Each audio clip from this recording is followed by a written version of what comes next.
여러분, 오늘 우리는 뭐하러 여기 왔죠? 예배하러 여기 왔습니다. 예배하러. 주님께 예배하러. 그럼 예배가 뭘까요? 예배한다. 우리 주님을 예배하러 여기 와 있습니다. 주님께 예배를 드린다, 예배를 한다. 뭐 그러는데 예배가 도대체 뭐죠? 정확한 정의가? 일단 예배는 이렇게 공동체로 드리는 공동체 예배가 있고, 개인이 개인적으로 드리는 개인 예배도 있고, 또 생활로 드리는 생활 예배도 있습니다. 국어사전에 보면 예배라는 말이 신을 신앙하고 숭배하면서 그 대상을 경배하는 행위 및 그 양식이라고 정의가 되어 있고, 개신교에서 성경을 읽고 기도와 찬송으로 하나님에 대한 순경의 뜻을 나타내는 일이라고 국어사전이 정의를 하고 있습니다. 그러니까 하나님에 대한 순경이라는 건 하나님을 존경하고 사랑한다는 그런 뜻입니다. 높여드린다. 그래서 국어사전이 정의하는 예배는 개신교 사람들이 하나님을 높여드리는 그런 성도들의 모임을 예배라고 정의를 하고 있습니다. 구약 성경에는 이 예배라고 사용된 단어가 몇 개 있는데, 아바드라는 말은 주로 봉사와 섬김으로 번역이 되었습니다. 그래서 영어 성경에 주로 서비스로 번역을 해놓았는데, 이게 공공 목적을 위해 백성이 무엇으로 일하는 일, 즉 봉사를 의미하는 말로 사용이 되었습니다. 그래서 구약 성경에서 예배는 하나님 나라와 그의 의를 위한 봉사라는 개념이 들어가 있습니다. 우리가 예배를 워십 서비스라고 하잖아요. 그죠? 그 서비스라는 말이 뒤에 들어가 있어요. 그래서 예배에는 반드시 봉사라는 개념이 들어가 있습니다. 그래서 성가대도 봉사를 하고 헌금회원도 봉사를 하고, 또 예배를 한다는 건 주님을 향한 봉사라는 개념이 들어가 있습니다. 그렇지만 그것만 있는 게 아니고 히브리어에는 샤하라는 말이 있는데, 이거는 굴복하는 겁니다. 자신을 엎드려서 숭배 혹은 순종, 이런 개념을 가진 말이 이 구약에서 예배라는 말인데, 이거 영어 성경에는 워십이라고 번역이 주로 되어 있습니다. 워십이라는 말은 가치, 워스라는 말과 신분, 쉽이라는 말이 합쳐진 겁니다. 그래서 존경과 존귀를 받을 가치가 있는 자에게 그분을 높여드리는 행위를 예배라고 합니다. 신약 성경에서도 예배라는 말이 프로스큐네오라는 말이 있는데, 이것도 존경의 표시로 절하다, 굽어 엎드린다, 입맞춘다, 그런 의미로 사용이 되어져 있습니다. 그래서 예배는 크게 두 가지 방향, 하나님을 높여드리는 존경과 사랑의 의미와 그분을 향한 봉사로 이루어져 있는 게 예배. 로버트 레이먼이라고 하는 분이 예배란 기독교 신앙인이 하나님의 영원하신 존엄성을 인식하고 살아있는 하나님 앞에 자신을 굽어 엎드리는 것이어야 한다. 이때 비로소 인간은 하나님께 경외와 찬양과 감사와 존귀를 드릴 수 있다는 것이다. 두 번째, 예배자들은 그리스도께서 보여주신 것처럼 순종하는 종의 자세로 하나님께 자신을 내어놓는 것이어야 한다.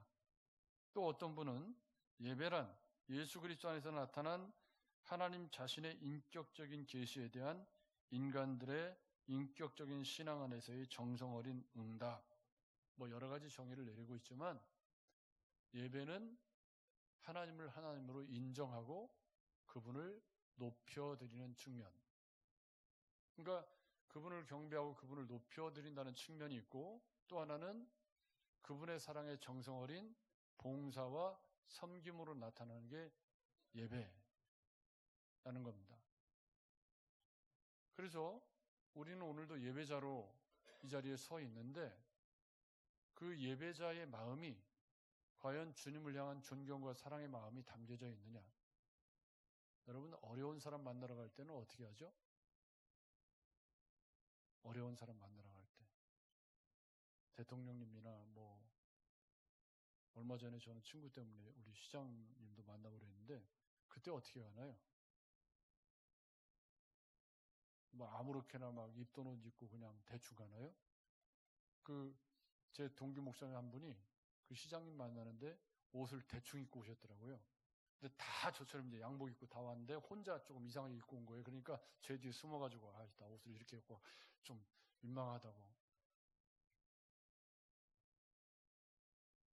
근데 우리 하나님께 예배하러 나오는데 우리의 복장과 마음은 어떠냐? 그러니까 예배라는 것이 그렇습니다. 하나님을 높여드리고 존경의 의미를 담는 것이라면 그 존경의 의미를 담을 때 머리부터 발끝까지, 저는 주일날이면 헤어스프레이를 뿌려가지고 머리를 세팅하고 여기 끝날 때까지 변함이 없어요. 요 머리 그대로 있어요. 그냥 마법을 부려. 왜 그러는 거죠? 예배를 인도하는 인도자이기 때문에 넥타이 하나, 옷 하나 다 신경을 써서 예배자로. 그런데 요한복음 4장 23절부터 24절에 보면 아버지께 참으로 예배하는 자들은 신령과 진정으로 예배할 때가 오나니, 그러니까 지금 제가 얘기한 옷 입고 헤어스타일 하는 건 예배의 형식에 관한 얘기고, 그 형식을 담는 마음은 어떤 거여야 되냐? 신령과 진정이어야 한다. 신령이라는 말은 원래 헬라어에서 성령 그럴 때는 하기오스 호프니마입니다. 그러니까 거룩한 하기오스라는 말이 붙어요. 근데 여기에는 하기오스가 빠지고 호프니마만 있어요. 영으로라고 이렇게 되어 있는데, 이 신령이라고 할 때 이 영은 우리의 인격과 삶 모든 것을 의미하는 말로 이해를 하는 게 정확합니다. 그래서 예배자의 마음은 어떤 거냐? 주님을 향해서 온 마음과 인격을 다 드리는 그런 신령한 마음과, 이 신명기 6장에 너는 마음을 다하고 뜻을 다하고 성품을 다하여 주 너의 하나님을 예배하라고 안 되어 있지만 아무튼 제가 말을 바꿔서 그런 것처럼 여기 신령과 진정이라는 말은 신명기 6장에 마음을 다하고 뜻을 다하고 성품을 다해서 주 하나님을 경외하는 그런 예배의 자세, 마음 자세. 그러니까 예배라고 하는 건 크게 껍닥, 전라도 말로 껍닥입니다. 형식이 있고, 형식은 뭐예요? 옷을 입고 예배자가 하나님을 경외하는 마음으로 이렇게 준비하는, 머리부터 발끝까지 이렇게 외적으로 하나님을 높이는 그것을 준비하는 그런 외적인 요소가 있고, 형식적인 요소가 있고, 그 다음에는 마음, 예배에 참석하는 마음이 신령과 진정으로 주님을 예배할 준비가 되어져 있느냐, 이 두 가지가 굉장히 중요한 관건이 됩니다. 여러분, 구약의 가인과 아벨 이야기를 아시죠? 그거를 제사라고 번역이 되어 있지만 예배로 바꾸면 하나님이 가인의 예배를 받지 않으신 이유가 뭐죠? 바로 신령과 진정이 빠져 있기 때문입니다. 요한복음의 해석을 빌리면, 그러니까 예배당 문턱만 밟고 돌아가는 사람들도 많이 있다고 이사야 선지자가 이야기를 했던 것을 기억해 보면, 우리가 다 여기 와서 예배를 하고 있지만 진짜 예배를 드리는 사람도 있고 그렇지 않은 사람들도 있을 수 있겠구나 라는 것을 알 수가 있습니다. 그래서 이 예배가 공적으로 드리는 공적 예배에서는 형식과 마음이 중요하다. 삶으로 드려지는 삶의 예배에서는 하나님의 자녀로 부르심을 입은 사람들이 하나님의 자녀로서 합당한 삶을 하나님께 돌려드리는 것을 삶의 예배라고 할 수가 있겠습니다. 그래서 제가 가장 높은 가치를 두는 건 삶으로 드리는 예배가 잘 드려지고 있느냐, 이게 가장 중요한 덕목으로 이야기를 하고 있습니다. 그런데 이 예배의 형식은 지역에 따라, 국가에 따라, 상황에 따라 다른 얼굴을 하게 됩니다.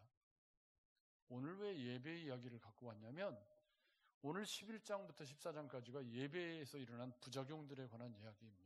고린도 교회의 공동체로 드리는 예배에서 일어난 문제들을 다루고 있기 때문입니다. 앞에 8장부터 11장 1절까지가 우상 제물에 관한 이야기를 길게 썼습니다. 그 먹든지 마시든지 하나님의 영광을 위해서 해라. 근데 그 주제가 여전히 흐르고 있지만 이 11장 2절부터는 고린도 교회가 공동체로 드리는 예배 가운데서 일어난 문제들에 대해서 고린도 교회 지도자들이 사도 바울에게 질문을 한 거예요. 사도 바울이 고린도 교회 설립자니까 지금 예배 때 이런 일이 있는데 우리가 어떻게 하면 좋을까요? 내용인즉슨 이렇습니다. 고린도라는 도시에는 아프로디테의 신전이 있고 그곳에는 1000명이 넘는 여사제들이 있고 이들은 종교적 신념의 한 부분으로 성적 행위를 했기 때문에 여사제들을 성스러운 창녀라고 불렀다는 거예요. 고린도. 그런 사람들이 1000명이나 되니까 어마어마하게 많은 거죠. 그래서 이런 고린도의 성적 문란함은 고린도만의 문화를 만들어내게 되었는데 이게 뭐냐면 이런 성전에서 봉사하는 성전 창기들과 구분되는 여자들만의 무엇인가를 장착하게 되었던 겁니다. 그거를 칼룸바라고 하는데 원문으로 칼룸바라고 그래요. 근데 우리 번역에는 수건이라고도 되어 있고 머리에 뭘 쓰는 거라고 되어 있는데 원어는 칼룸바입니다. 그러니까 그게 뭐냐면 성전 창기들과 결혼한 여자들을 구분하는 구분점이에요. 그러니까 이걸 안 쓰고 다니면 뭐예요? 나는 성전 창기요 이런 신분이 주게 됩니다. 고린도에서는. 여러분 이해가 되셨죠? 그러니까 여기 2절에 너희가 모든 일에 나를 기억하고 내가 너희에게 전하여 준 대로 그 전통을 너희가 지킴으로 너희를 칭찬한다라고 할 때 전하여 준 전통은 예배 때 칼룸바를 반드시 착용하십시오. 그런 내용이었던 겁니다. 그러니까 이게 보통 문제가 아닌 것이 헬라 여성이 일반적으로 입는 보통 옷에는 이 칼룸바가 포함되어 있었다고 하고 이것을 쓰지 않은 여성들은 헤타이라이라고 불리는 고린도의 영향력 있는 고급 정부들 뿐이었다라고 쓰고 있고 종들은 머리를 아예 밀었고 유죄 판결을 받은 가늠한 여자들도 형벌로 머리를 미는 관행이 있었다고 합니다. 더더군다나 그 지역의 아프로디테 신전의 성전 매춘부들도 머리에 아무것도 쓰지 않았다. 그러니까 이 고린도라고 하는 도시의 문화 속에서 여자들이 칼룸바를 쓰는 건 나는 뭐라는 거예요? 나는 떼떼떼가 아니고 나는 뭐라는 거죠? 나는 매춘부가 아닙니다. 아프로디테 신전에서 일하는 여자가 아닙니다라고 하는 신분의식과 같은 그런 겁니다. 그런데 고린도 교회에서 예배를 하는데 문제가 생긴 거예요. 당연히 예배에도 다른 제한이 있었던 것 같진 않아요. 고린도 교회 예배에. 더더군다나 남성과 여성에 대한 차별적인 어떤 개념도 존재하지 않았습니다. 11절, 12절에 보면 주 안에는 남자 없이 여자만 있지 않고 여자 없이 남자만 있지 아니하니라. 이는 여자가 남자에게서 난 것 같이 남자도 여자로 말미암아 났음이라. 그리고 모든 것은 하나님에게서 났느니라. 그래서 사도 바울이 여자에 대해서 어떤 여성을 비하거나 차별적인 생각을 갖고 있지 않다는 것을 분명하게 이야기를 해주고 있습니다. 여러분, 남자와 여자가 어떤 존재인가요? 남녀 7세 지남철인가요?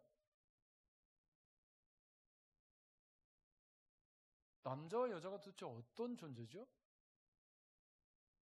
창조 질서 속에서 남자와 여자는 돕는 배필이었습니다. 그죠? 꼭 필요한 존재였단 말이에요. 이 갈빗대를 취해서 여자를 지으실 때 남자와 여자는 함께 있을 때 완성되어지는 그런 존재로 남자와 여자가 더더군다나 다른 짐승들은 처음부터 암수를 다 지었지만 하나님이 창조 질서 속에 남자를 먼저 지으시고 그 다음에 독처하는 것이 좋지 않아서 돕는 배필로 여자를 지어서 함께 짝을 맞춰야 삶이 완성이 되도록 창조 질서 속에 그렇게 만들어 놓으셨습니다. 근데 문제가 이제 타락하고 나서죠. 타락하고 나서 하나님이 의도하셨던 그런 아름다운 남녀 관계가 온갖 대립과 비하와 갈등과 분열과 싸움의 어떤 이상한 관계로 변질되었죠. 그렇지만 원래 남자와 여자는 서로 끌리는 존재로 지은 거죠. 아담이 하와를 처음 보고 뭐라고 했죠? 우리 시대의 표현으로 하면 다른 표현이 되겠지만 그 시대의 표현으로 이는 내 살 중에 살이요 뼈 중에 뼈라고 고백했잖아요. 그게 어떤 의미죠? 뭐 좋다는 뜻이겠지. 그죠? 야, 정말 하나님이 기똥찬 선물을 주셨구나. 뭐 그런 표현 아닌가요? 여러분 그렇잖아요. 그러면 원래 남자와 여자는 대립 관계예요. 어떤 관계예요? 서로 좋은 관계예요. 그죠? 잘 지내야 되는 관계예요. 근데 이게 암탉이 울면 뭐 어쩐다. 뭐 여자하고 뭐는 사흘에 한 번씩 패야 된다. 우리나라 속담에 그런 왜곡된 이런 여성 비하적인 그런 상황들이 생겨나게 된 건 타락과 문화적인 여러 가지 요소들로 인해서 생겨나게 된 성경과는 다른 이야기입니다.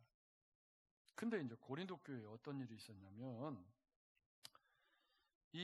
그 도시가 가지고 있는 문화가 정상적인 가정을 이룬 여자들은 다 칼럼바를 써야 되는 문화였던 거예요.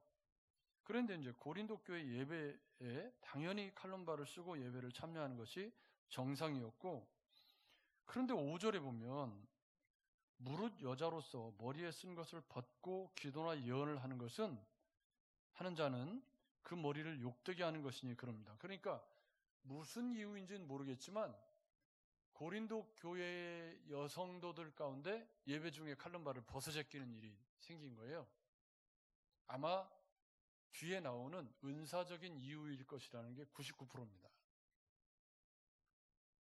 그러니까 소위 은사를 받았다, 방언을 하고 예언을 하고 은사를 받았다고 하는 여자들이 뭐 이렇게 고린도라는 도시가 그런 종교적인 색채가 강하고 하니까 은사적인 문제가 뒤에 이제 심각한 분쟁으로 또 나오지 않습니까?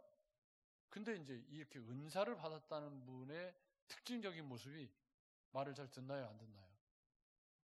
이게 내가 본 천국 이러면 절대 왜 내가 봤다는데. 근데 그건 주관적인 체험이잖아요. 검증할 수도 없는 거고. 그러니까 굉장히 위험천만한데 우리 교회에도 그렇게 은사적인 성향을 가진 분들이 몇 분 스쳐 지나갔고 그런 분들이 대부분 다 독자종선을 걸어가게 됩니다. 그런 것처럼 이 고린도 교회 여자들도 예배 때 황홀경에 빠져가지고 막 예배 처음에는 쓰고 왔죠. 쓰고 왔다가 예배하고 막 기도하다가 황홀경에 빠져서 벗어 제끼는 거예요. 그러면 이제 두 가지 문제가 생기죠. 첫째는 그 여자의 남편이나 주변에 있는 남자들이 그 여자를 뭘로 이해하게 되죠? 칼럼바를 벗어 제끼면 나는 아무렇게 해도 돼요 라는 표시가 되는 거예요. 왜냐하면 나는 성전 창개니까. 그러니까 예배 때 그런 일이 생겨나니까 남자들이 굉장히 복잡하죠, 심사가. 만약에 내 아내가 그런다고 생각해 보세요. 복잡하겠죠? 여러분 생각해 보세요. 내 아내가 지금 예배하는데 칼럼 벗어 던지면 다른 남자들이 저 여자를 뭘로 봐요? 고린도적인 관점에서 그런 거예요. 이 여자는 아무렇게나 해도 되는 여자라고 스스로 얘기를 하는 거예요. 그래서 사도 바울이 2절에 너희들에게 전하여준 그 전통이라는 게 뭐냐면 고린도에서는 칼럼바를 써야 된다. 예배 때. 그런 전통을 사도 바울이 전해주고 왔는데 이게 이제 무너지는 거예요. 자꾸. 또 다른 문제는 뭐냐면 예수를 안 믿는 다른 사람들이 교회 예배를 볼 때 칼럼바를 벗어 던지면 뭘로 보는 거예요? 저들의 예배가 혼음 집단으로 오해될 수 있다는 거죠. 성적인 환각 파티처럼 왜곡되어질 가능성이 고린도라고 하는 도시에서는 충분히 가능한 거죠. 여러분 이해가 되셨죠? 그러면 벗어 제끼지 말라 그러면 좀 말을 들어먹어야 될 거 아니에요. 말을 들었으면 사도 바울에게 편지를 썼을까요? 안 썼을까요? 그럼 왜 말을 안 들었을까요? 이게 이제 남녀 평등에 관한 생각도 있고 은사적인 우월감도 있고 이게 같이 버무려져 가지고 이 여자들이 교회의 질서에 따르질 않고 계속 벗어 제끼는 거예요. 예배 때. 그래서 이 문제를 사도 바울에게 이야기를 했는데 바로 3절에 질서 이야기를 하면서 남자의 머리는 그리스도요, 여자의 머리는 남자요, 뭐 이런 이야기를 쓰고 있는 내용적인 의미가 뭐죠? 제발 말 좀 들어 아이고 말 좀 들으세요. 처먹으라고 그러면 안 되죠. 그런 뜻이에요. 지금 이게 사도 바울이 이 내용을 쓰고 있는 것이 이 질서와 머리 이야기를 하는 건 제발 교회의 질서를 좀 지켜주세요. 그런 의미인 거지. 사도 바울이 지금 무슨 여성 비하를 하려고 그러는 것도 아니고 이 그리스도인으로서 예배가 덕이 되고 은혜가 되고 지역사회에 교회가 문란하다는 인식을 주지 말아야 되는데 왜 자꾸 칼럼바를 벗어 던지는 것입니까?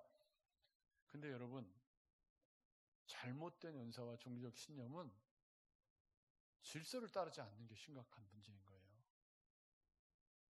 천상천하 유아독존객이 돼서 누구 말도 안 듣고 내 속에 넣은 대로만 살아간다면 그 사람은 공동체 속에서 살아갈 수 없죠. 더더군다나 고린도라고 하는 도시의 상황이 교회는 세상의 아름다운 덕을, 그리스도의 아름다운 덕을 선전해야 되는 그리스도의 향기로서 존재해야 되는 게 교회잖아요.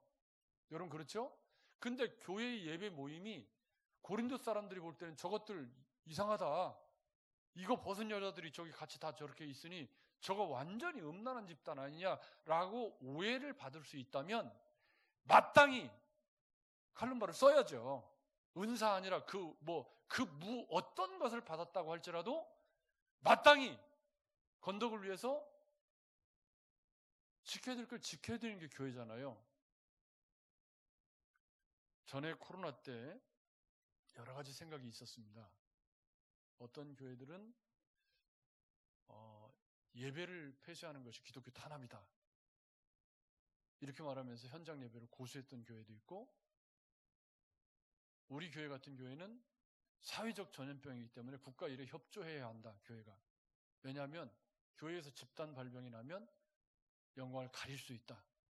그래서 바로 영상 예배로 전환한 우리 교회는 그랬죠. 그때부터 영상 예배가 정착이 돼서 지금도 영상 예배가 새벽이나 잘 활용이 되고 있습니다.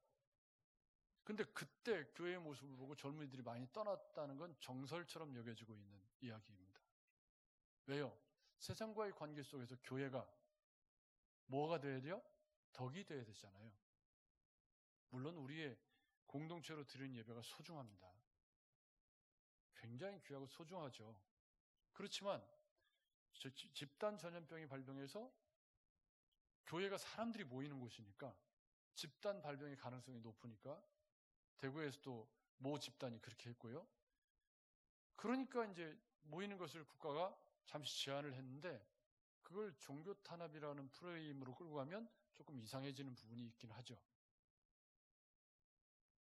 그러니까 지금 고린도 교회의 이 칼럼바 문제는 그냥 단순히 여자들이 이걸 벗어제끼는 문제가 아니라 교회가 사회 속에서 문화 속에서 어떻게 존재해 나갈 것이냐의 문제와 연결되어져 있는 건덕의 문제라는 거예요. 모든 것이 가하나 모든 것이 덕이 되는 게 아니고 유익한 게 아닌데 무슨 은사를 어떻게 받았길래 예배 때 자꾸 이렇게 벗어 던지는 거죠. 그래서 사도 바울이 꽤 길게 설명을 하고 있습니다. 무릇 여자로서 머리에 쓴 것을 벗고 기도나 예언을 하는 자는 그 머리를 욕되게 하는 것이니 이 머리가 누구죠? 사도 바울이 설명하면 남편이었고 남편의 머리는 그리스도예요. 그러면 연결해보면 남편도 욕먹이고 그리스도도 욕먹이는 거다. 여러분 생각해 보세요. 내 아내가 이걸 벗어 제끼는 순간 뭐가 되죠? 고린도라고 하는 도시에서는 이 칼럼바를 벗는 순간 나는 불의한 여자입니다. 이런 뜻이에요. 그럼 남편이 이 여자를 볼 때 어떻게 이해해야 돼요? 어려워지는 거죠. 그러니까 이거는 머리를 욕먹이는 일이다. 궁극적으로 그건 예수 그리스도의 영광을 가리는 일이다. 라는 게 사도 바울의 설명입니다. 만일 여자가 머리를 가르지 않을 거면 깎아라. 깎으면 되나요? 안 되나요? 깎으면 간음한 여자라는 표징이 되기 때문에 깎는다는 건 말이 또 안 되는 겁니다. 그래서 쓰라는 거죠. 그래서 7절 보십시오.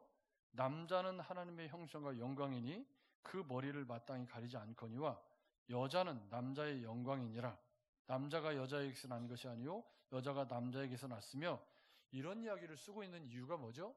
사도 바울이 지금 여성을 비하하려고 이 이야기를 쓰고 있나요? 아니면 사도 바울이 이 이야기를 하고 있는 건 제발 좀 질서를 지키세요. 남자 말 좀 듣고 교회의 지도자의 말도 좀 듣고 하나님이 세우신 창조 질서가 이런데 제발 좀 말 좀 들으세요. 이런 의미인 거죠. 사도 바울이 무슨 여자들을 비하하기 위해서 이런 얘기를 쓰고 있는 게 아니라 문제를 일으키는 것이 이 칼럼바를 벗어제낌으로 인해서 심각한, 그러지 않아도 성적으로 문란한 도시에서 이 교회를 방종한 그런 걸로 볼까봐 염려해서 하는 이야기라는 것을 알 수가 있습니다. 그래서 이런 질서가 공동체 예배에서 지켜져야 된다라는 이야기를 지금 하고 싶어 하는 겁니다. 그러면서 이런 이야기를 합니다. 본성 이야기를 합니다. 14절, 너희는 스스로 판단하라. 여자가 머리를 가리지 않고 하나님께 기도하는 것이 마땅하냐?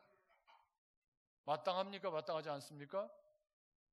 아니, 지금 우리 환경에서는 머리에다 뭔가를 쓰고 오시는 분은 머리를 안 감아가지고 쓰고 오는 것 말고는 그런 경우가 없죠. 어떤 분이 예배 때 모자를 쓰고 왔다. 그러면 뭐예요? 100% 머리 안 감은겨. 머리가 좀 산발해가지고 좀 모자. 그거 말고는 뭐 머리에 쓰는 일이 우리하고 뭔 상관이 있어요? 아무 상관이 없잖아요. 우리 사회 속에서 머리에다 뭘 안 썼다고 뭐 창녀라고 그러는 일 없잖아요. 그렇기 때문에 지금 이 이야기는 지금 우리 생활하고는 사실은 직접적인 연관은 없습니다. 근데 무슨 이야기를 하고 있죠?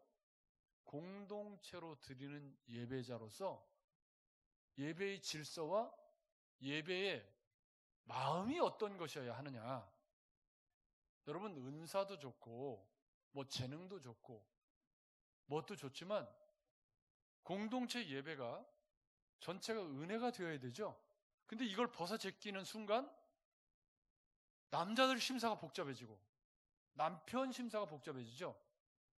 남편이 얼마나 복잡하겠어요, 그 마음이. 저러면 안 되는데. 더더군다나 사회적으로 그렇게 되면 교회가 오해를 받을 가능성이 너무 높은데 그러면 안 해야 되잖아요. 근데 이 여자들이 이게 절제가 안 돼가지고 계속 벗어 제끼는 거예요. 그래서 사도 바울이 이렇게 과격한 진단을 하면서 논쟁하려는 생각을 가진 자가 있을지라도 이런 관례가 없다. 이건 고린도적인 상황인 거죠. 고린도적인 상황 속에서 예배와 문화가 이렇게 연결되어져 있다라는 것을 이야기를 하고 있습니다. 따라서 오늘 이야기의 쟁점은 예배가 예배되게, 우리 그 수요일 날 부르는 찬양 가운데 이런 찬양이 있습니다. 우리에게 소원이 하나 있네. 주님 다시 오실 그날까지 우리 가슴에 새긴 주의 십자가 사랑 나의 교회를 사랑케 하네. 주의 교회를 향한 우리 마음, 희생과 포기와 가난과 고난, 하물며 죽음조차 우리를 막을 수 없네. 우리 교회는 이 땅의 희망, 교회를 교회되게, 예배를 예배되게 우리를 사용하소서. 아멘. 아멘. 여러분, 예배를 예배되게 하는 일에 우리가 쓰임 받아야 되는데 이 사람들은 예배를 예배되게 하는 일에 쓰임 받고 있어요? 하나님을 욕되게 하고 있어요? 아주 사소한 거잖아요. 여러분, 칼럼바를 쓰는 거 고린도 도시에서 아주 보편적이고 일반적인 문화인데 왜 나는 특별하다고 이걸 자꾸 벗어 제끼는 거죠? 무슨 은사를 어떻게 받았길래? 그러니까 사회적인 질서를 어기고 교회를 욕되게 하는 일에 이들이 고집을 부리고 있다. 그래서 머리 이야기도 하고 질서 이야기도 하고 있는 것입니다. 그렇다면 오늘 이 문제를 우리는 어떻게 적용하고 이해할 수 있을까요? 이게 우리하고 무슨 상관이 있죠? 그래서 처음에 예배 이야기를 먼저 한 겁니다. 우리에게 예배란 어떤 의미가 있나요? 여러분, 오늘 예배하러 나오실 때 예배자로서 어떤 마음으로 나오셨습니까? 내가 만난 주님을 높여드리고 그분께 최고의 것으로 영광을 돌리려는 마음과 그분을 경배하는 마음과 존경하는 마음과 사랑하는 마음을 담아서 정말 과거 제가 어릴 때 저희 부모님들은 예배를 가려면 옷을 미리 탁 다려가지고 옷걸이에다 탁 걸어놓고 주일을 그렇게 준비하셨던 모습들이 많이 있었습니다. 여러분 그랬죠? 그때는 그 예배하러 가는 것이 정말 머리부터 발끝까지 다 손질 거울 보고 다 이렇게 하고 깔끔하게 왔습니다. 근데 어느덧 시대가 변해서 예배자로서의 그런 준비된 마음은 찾아보기 어려운 시대가 되고 말았습니다. 우리는 뭐 칼룸바를 쓸 일은 없으니까 그 얘기를 할 필요는 없죠. 그렇지만 예배자로서의 저는 다 정장을 입으세요. 혹은 무슨 그래서 과거에는 또 어떤 문제가 있었냐면 주일날 다 막 옷을 하니까 또 어떤 막 명품 브랜드를 입은 사람과 안 그런 사람들의 막 그 갭이 생겨가지고 교회에 또 갈등이 생기고 뭐 그랬던 때도 있었습니다. 지금 그 얘기를 하는 게 아니고 신령과 진정이라고 하는 마음에 비추어서 여러분 제가 입은 이 양복이 얼마짜리일 것 같습니까? 작년에 산 거 17만 원인가 한 벌에? 아무튼 20만 원 안 주고 산 것 같아요. 그렇지만 지금 양복 입었잖아요. 깨끗하게. 그러니까 지금 이 칼룸바 문제에 다음 문제 이제 성만찬 문제이기도 하지만 이 칼룸바 문제에서 제기된 문제는 뭐냐면 예배자가 하나님을 예배한다는 것이 공동체의 질서와 세상의 건덕의 문제에서 어떤 모습이어야 하는 문제를 우리에게 던져주고 있다. 나는 이런 고민을 한 번도 해본 적이 없다. 그냥 주일날 그냥 시간 됐으니까 그래도 안 빠지고 오는 게 어디야. 그것도 굉장히 귀하죠. 그렇죠? 근데 여러분 저를 위해서 와주는 건 아니에요. 우리가 예배하고 주님께 은혜를 누리고 주님과의 관계 속에서 생생한 현존하시는 하나님의 통치를 경험하고 누리기 위해서 예배자로 여기 앉아 있는 거지. 여러분 그렇죠? 그렇다면 우리는 뭐 칼룸바를 벗어제 끼고 그런 문제는 우리하고 상관이 없으니까 이 말씀 앞에 예배자로서 나는 어떤 모습으로 예배를 하고 있고 예배자로서 질서를 지켜야 한다는 것이 어떤 모습이어야 할까? 우리의 머리 되신 주님 앞에 우리가 어떻게 부끄럽지 않은 예배자로서 주님을 존경하고 사랑하는 표현을 할 수 있을까? 이런 고민들을 좀 더 진지하게 해볼 필요가 있지 않을까? 사실 저는 성숙한 자유주의자입니다. 여러분도 아시죠? 율법주의자가 아니라 성숙한 자유. 이 말을 제가 좋아하고 제 목회의 모토로 삼고 있습니다. 이 성숙한 자유는 스스로 공동체 유익과 이게 덕이 되는지를 판단하고 스스로 자유를 억어하고 스스로 자유롭지만 스스로 내가 공동체를 위해서 낮아지고 헌신하는 그런 자유를 성숙한 자유라고 부릅니다. 그 성숙한 자유가 공동체가 모였을 때 내가 이렇게 행동하는 것이 과연 예배의 덕이 되고 또 이 사회의 교회의 모습의 덕이 될까? 이런 고민을 불러오게 하는 그런 출발점이 되어야 된다고 저는 생각합니다. 오늘 이 칼룸바 문제를 대하신 우리의 모습 속에 이게 우리 시대의 칼룸바는 아니지만 비슷한 유형이 될 수 있는 이유가 뭐냐면 나는 누구 말도 안 듣고 속에는 오른 대로 산다. 그러면 이 여자들과 다를 바가 없는 거겠죠. 여러분 그렇겠죠? 그래도 교회의 질서가 있고 예배자로서의 준비해야 될 것이 있다. 그게 꼭 집어서 무엇이라고 말할 수는 없지만 최소한 우리의 예배가 세상 앞에 부끄럽지 않아야 하고 함께 예배하는 사람들이 그로 인해서 마음이 다치거나 문제가 되지 않을 만큼의 복장과 그런 태도로 예배를 하는 것이 옳다라는 것을 칼룸바 이야기는 우리에게 해주고 있는 것입니다. 거기에 숨겨져 있는 건 뭐죠? 공동체가 제시하는 질서. 지도자들이 좀 하지 마세요, 벗지 마세요라고 권면을 해도 안 들어먹는 이 여자들의 잘못된 은사적인 행동, 이것이 이면에 숨겨져 있는 문제인 것입니다. 나는 누가 뭐래도 내 성경에 오른 대로 산다. 그게 포스트 모더니즘입니다. 그게 우리 예배 생활에 그대로 적용된다면 그는 그리스도를 부인하는 것과 다를 것이 없습니다. 왜요? 그리스도께서는 질서를 부여하셨잖아요. 하나님께서 창조의 질서를 부여하셨잖아요. 그래서 오늘 이 고린도 교회의 문화와 관련되어진 우리 문화 속에는 그런 게 없으니까, 그렇다면 나는 신령과 진정으로 예배하는 예배자로서 공동체로 모이는 예배의 질서와 공동체로 모이는 예배의 은혜를 위해서 어떤 마음으로 예배를 하는 것이 옳겠는가 라고 하는 무거운 질문을 여러분들에게 저는 던져 드리고 싶습니다. 한 번쯤 깊이 고민해 보시면서 내 의상과 내 마음과 내 모든 것이 정말 주님을 주님으로 인정하고 그분께 예배하는 예배자로서 준비된 모습으로 조금 더 세워지고, 여기에는 어떤 것도 있냐면 다른 사람들을 배려하는 마음. 나는 이렇게 할 수 있지만 내가 이렇게 함으로 인해서 다른 사람들이 실족할까 봐 내 자유를 억압하는 마음이 반드시 거기에 깔려 있어야 합니다. 그게 성숙한 자유가 가는 길이라고 저는 그렇게 믿습니다. 또 한 주간 우리 삶을 살아갈 때 이 고린도 교회 칼lum바 문제를 좀 마음속에 묵상하시면서 예배는 예배다워야 한다.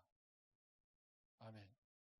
하나님께 드리는 예배는 하나님께 드리는 예배다워야 한다. 예배자는 그에 합당한 모습으로 예배를 해야 한다. 마음은 신령과 진정이어야 한다. 라는 것들을 기억하시면서 주님을 예배하는 예배자로 또 한 주간도 삶의 예배로 주님 앞에 드려지는 복된 저와 여러분들의 삶이 되시기를 주님의 이름으로 축복합니다. 하나님 아버지,